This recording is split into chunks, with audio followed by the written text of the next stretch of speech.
ఒక్క విఘ్నేశ్వరుడి దగ్గరికి వెళ్ళి ఒక నమస్కారం చేశారనుకోండి, లక్ష్మీ కటాక్షం ఇటు విష్ణు కటాక్షం రెండూ లభ్యమవుతాయి.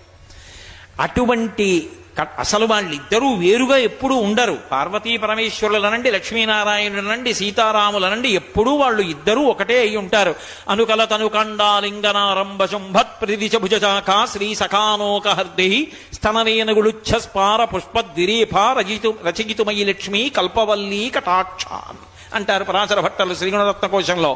పెద్ద పెద్ద పువ్వులతో ఉన్నటువంటి తీగ ఒక చెట్టుని బాగా అల్లుకున్నప్పుడు ఆ పువ్వులు చెట్టు కాండమునకు ఒత్తుకుంటే ఎలా ఉంటుందో అలా లక్ష్మీదేవి చేత ఆలింగనము చేయబడినటువంటి శ్రీ మహావిష్ణువు నీలతో యత మధ్యస్థ విద్యుల్లేకే భువాస్వర, నీలం నల్లని మబ్బు మీద మెరుపుతీగ ఉంటే ఎలా ఉంటుందో అలా కలిసి ఉంటారు.